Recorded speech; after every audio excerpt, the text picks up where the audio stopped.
نہیں ہے کوئی دنیا میں ہمارا یا رسول اللہ۔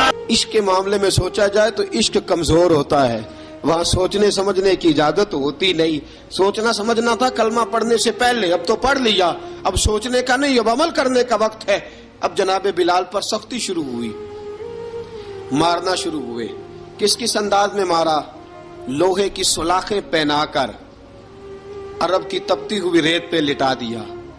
جب لوہا گرم ہوتا، سلاخیں گرم ہوتی، وہ وجود کو لگتی، پہلے خاموش رہتے، پہلے علامہ ندوی نے لکھا پہلے چپ رہتے، پہلے احد احد نہیں کہتے تھے، پہلے احد احد نہیں کہتے۔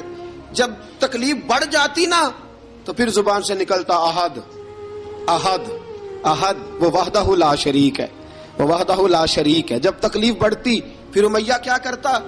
پھر امیہ حضرت بلال رضی اللہ تعالیٰ عنہ کے گلے میں رسی ڈالتا اور مکے کے اوباش لڑکوں کے ہاتھ میں دیتا۔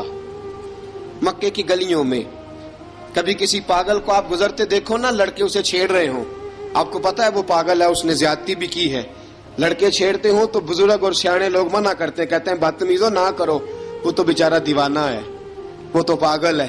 مکے کی گلیوں میں حضرت بلال جب گلے میں رسی ڈال کے، ذرا دوستوں خیال تو کرو، بٹن کھلا ہو تو ہم بازار میں جانا پسند نہیں کرتے، کپڑے تھوڑے میلے ہوں تو گلی میں نکلتے نہیں۔ بلال تو مہذب آدمی ہے، سنجیدہ آدمی ہے، یہ کیا ہو رہا؟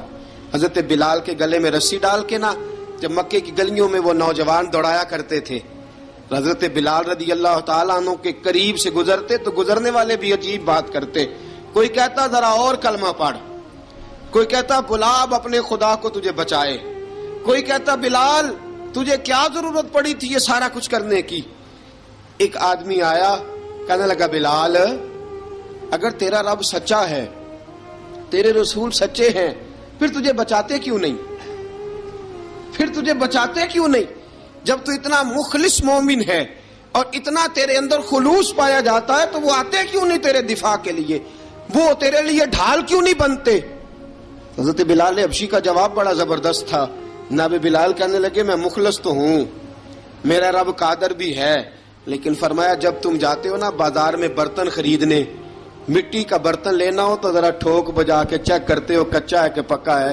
فرمایا رب رسول بھی ذرا ٹھوک بجا رہے ہیں کچا ہے کہ پکا ہے۔ فرمایا میں دعا کرو میں امتحان میں پورا اتروں، دعا کرو میں امتحان میں پورا اتروں، وہ ذرا مجھے ٹھوک بجا کے چیک کر رہے ہیں، ٹھوک بجا کے۔ حضرت بلال حبشی مارا ستایا تینوں لب دیاں آپ گواچے، سانو اپنی خبر نہ کوئی، ساتھوں پارے ککھ گلیاں دے، سانو آخ دے لوگ شدائی، ننگ نموس دا ساڑ کے چولا، گل پہنے تاج گدائی، آزم اپنا آپ گوایا تاں یار نے چاتی پائی۔ حضرت بلال حبشی اتنی مار اتنی تکلیفیں۔ اچھا حضرت صدیق اکبر گزرے، اچھا ایک بات اور لکھی ہے سیرت نگاروں نے، وہ کہتے ہیں کہ ایک تو تھا نا جب تکلیف ہوتی تھی تو احد احد کہتے تھے، ایک جب کوئی کافر نظر آتا تھا نا اس طرح بندہ چڑھاتا نہیں کسی کو، جب کوئی بے ایمان کافر نظر آتا حضرت بلال کو تو آپ فرماتے احد احد احد، اللہ ایک ہے، اللہ ایک ہے، اللہ ایک ہے، اللہ ایک ہے۔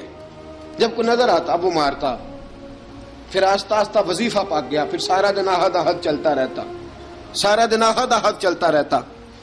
حضرت صدیق اکبر گزرے قریب سے، بڑی تکلیف ہوئی، جناب ابو بکر صدیق رضی اللہ تعالیٰ عنہ نے کہا بلال اونچی ذکر نہ کیا کر، آہستہ کر لیا کر، اونچی آواز میں مارتے جو ہیں تجھے تو اس طرح کر، ذرا ذکر دو ہے نا، ایک ذکر جلی ہے ایک ذکر خفی ہے، تو دل میں ذکر کر لیا کر، اونچا نہ کیا کر، مار سے تو بچ جا۔ تو بلال نے کہا ٹھیک ہے، آپ نے جو نسخہ دیا اس پہ عمل کروں گا۔ 2 دن حضرت بلال حبشی نے دل میں ذکر کیا، مار ہی نہیں پڑی، مار ہی نہیں پڑی۔ جفا جو عشق میں ہوتی ہے، اقبال کہتا ہے جفا جو عشق میں ہوتی ہے وہ جفا ہی نہیں، ستم نہ ہو تو محبت میں کچھ مزہ ہی نہیں۔ حضرت بلال کو مارنا نہ پڑی، 2 دن مار نہ کھائی تو تیسرے دن امیہ داخل ہوا تو کہنے لگے احد احد احد اس نے پھر پکڑ لیا درہ، پھر اٹھایا کوڑا، پھر لگا مارنے۔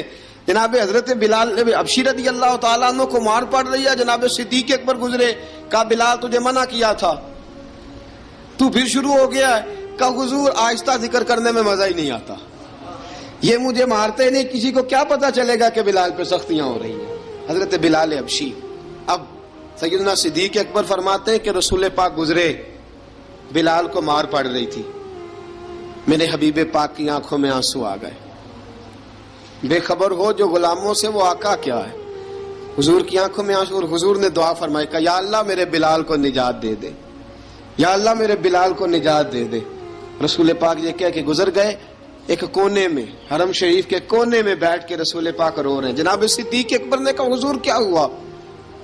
فرمایا ابو بکر سوچ رہا ہوں خدا اگر مجھے پیسے دے تو میں بلال کو خرید لوں، اگر رب پیسے دے تو خرید لوں، سوچ رہا ہوں۔ جناب ابو بکر صدیق گھر گئے، گھر جا کے حضرت عباس کو بھیجا، کہا امیہ میرا مخالف ہے، مجھ سے وہ بات نہیں کرے گا، آپ جائیے، آپ جا کے کہیے بلال کو بیچ ڈالے۔ حضرت عباس نے جا کے کہا بلال کو بیچ دو۔ کہنے لگا میری قیمت بہت زیادہ ہے، 50 دینار کا میں نے خریدا ہے اور میں منافع لے کے بیچوں گا۔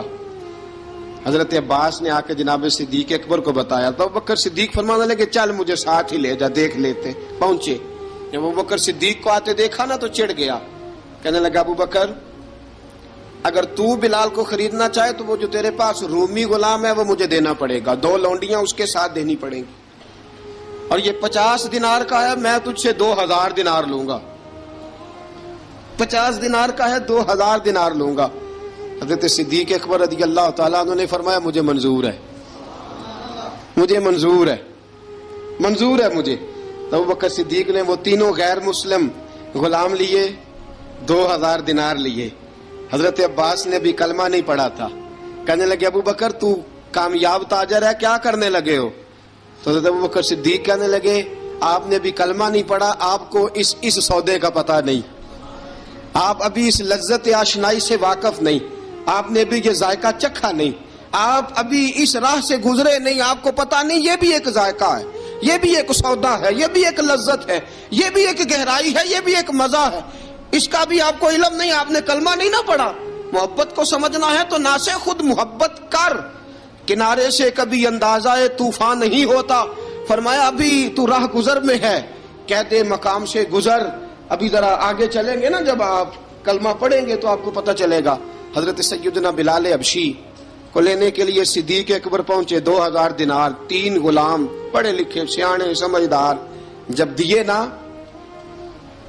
تو امیہ کھل کھلا کے ہنسا، کہنے لگا ابو بکر بڑے گھاٹے کا سودا کیا تو نے، ابو بکر تو نے بڑے گھاٹے کا سودا کیا ہے، یہ پڑھا لکھا مجھے دے کے جا رہا ہے اور یہ ان پڑھ تو لے کے جا رہا ہے، یہ خوبصورت رومی غلام دے کے جا رہا ہے اور یہ حبشی کالے رنگ کا تو لے کے جا رہا ہے، اور 50 دینار کا غلام 2000 دینار میں تو لے کے جا رہا ہے، اتنے گھاٹے کا سودا، اتنی بڑی نادانی۔ حضرت جناب سیدنا صدیق اکبر رضی اللہ تعالیٰ کہنے لگے امیہ تو کافر ہے، لیکن تو نے ابھی بھی پیسے تھوڑے مانگے ہیں، تو نے بلال کا رنگ دیکھا ہے، میں نے مصطفیٰ کے عشق کا رنگ دیکھا ہے۔ فرمایا تو ابھی اس کے رنگ میں الجھا ہوا ہے، اور میں جو اس کے باطن کا حسن ہے وہاں تک پہنچ گیا ہوں۔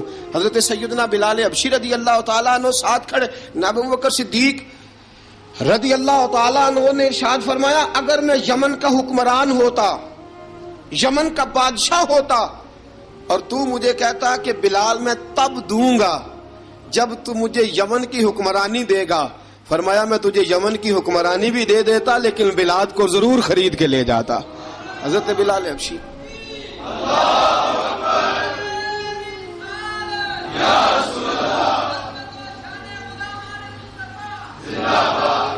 جناب